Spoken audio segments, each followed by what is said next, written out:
Flights suck. I hate flying. But once you're there, I wish you could just teleport places. I'd be traveling every day, but. Yeah, teleportation would be cool. I would be so... Okay, this is a pretty philosophical question.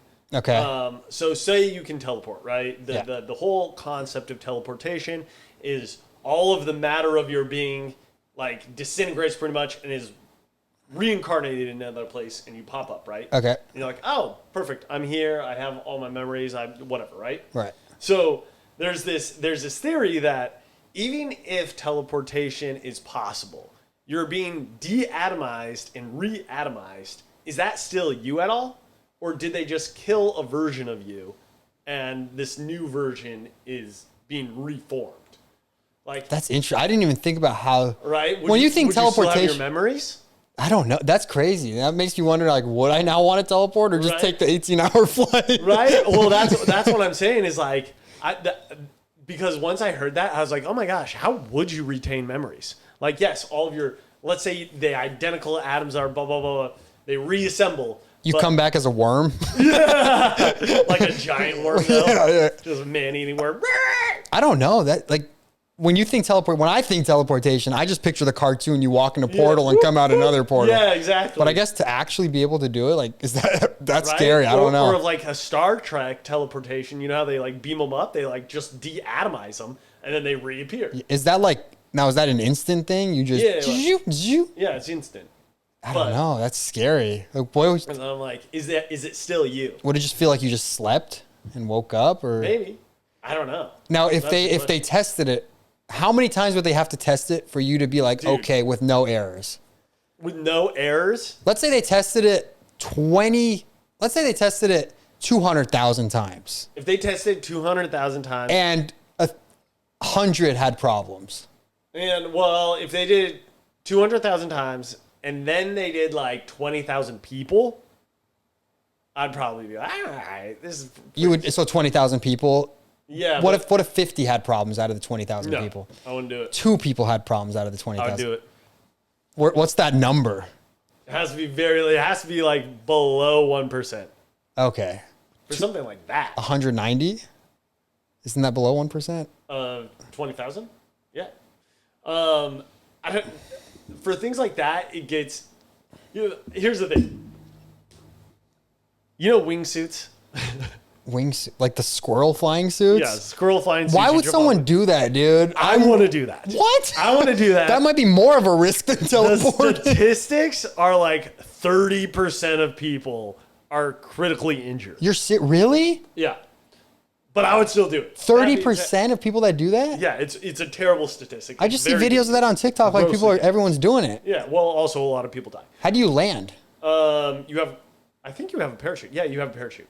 Oh, so is it like the risk of like flying into a cliff is the problem? Well, yeah. There's a lot of problems. Because you're just floating, right? Yeah, it's pretty much just floating. If there's like a hole in it, it'll get like torn out really quickly. If you go too close to things, if there's a hard wind, if there's a lot of variables, but a majority of people that die or get critically injured, they're daredevils, right? Like, to do it in the first place, you're a daredevil, but they just try to push that the next step, where I'm sure you've seen Red Bull and all that stuff, where it's like a cliff like this, and you'll see the wingsuiter, and they're like, whee, and then it's like a tight space. I've seen that, dude. And then they fly out, right? I've seen that, yeah. Right. And that's like ideally what a lot of them do, but that's what happens is like, oh, they're safe right here, they're safe right here, they're safe right, and they're like, oh, well, if I'm safe right here, let's go right here. And then they're like, oh, let's go right here. And then they like clip an edge and they just die. That's crazy. No, dude.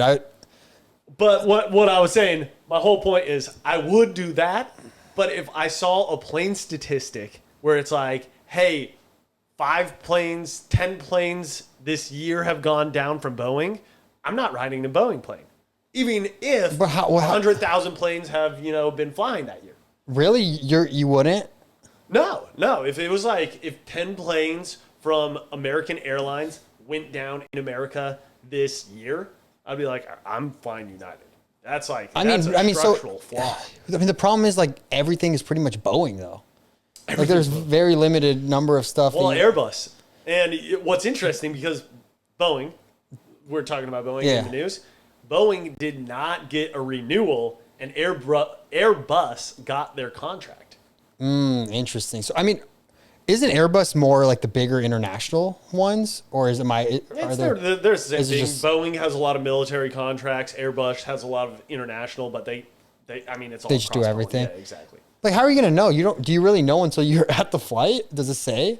What? Yeah. I guess it does say on, Yeah, but even- doesn't it say after? If you're booking on Google, it'll tell you like Oh, the how plane? much it's spending in CO2, what plane it is, what number of plane. Interesting. Yeah, it tells you now. Now here's what when we were in Japan, I was highly considering, because we flew economy, and I was highly considering getting business on the way back because I was like, I hate flying, and I looked up and it was for business class from Japan to LAX, one way, no stops or anything, 2,300. Which, if you think about it, like for Not business terrible. class, I mean, yeah, it's we were looking at United. It was like $6,000. damn. And this was Singapore Airlines, which is known to be one of the higher end airlines. Singapore, Emirates, these are like the high class that businesses are like business class, you know? And it made me wonder, I was like, is this so cheap because Singapore Airlines had the whole accident of the turbulence with people getting like seriously injured on Singapore Airlines right, not too long ago. maybe. So now that you're saying that, it makes me wonder, like, does this really play that big of a factor? Like Or like Malaysia Airlines. Do you remember the whole the disappearing one? Is that the one that disappeared? Yeah. Yeah, it makes you wonder, like, is that why, like, such a high-end airline where United is $6,000 for business class, this is 2,300, like a couple days before the flight? That's crazy. Were they both one way? So One one way way. $6,000 and the other one was one way $2,000? Yeah. Huh. I don't know. Yeah. I kind of want to fly that though.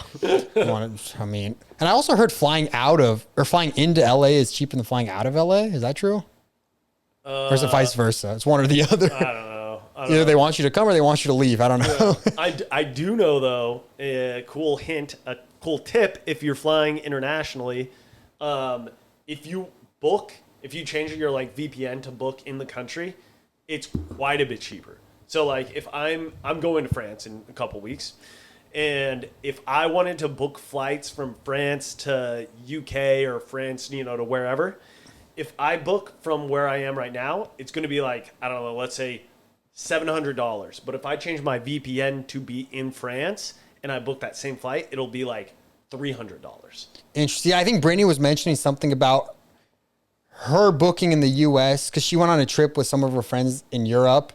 And I think booking there is more, it was cheaper for her here or something, or one or the other. I don't know what it was. And the reasoning is, if you're booking like in inter-country flights in a separate area, and you're like, if you're in the U.S. and you're booking inter flights in Japan or whatever, right?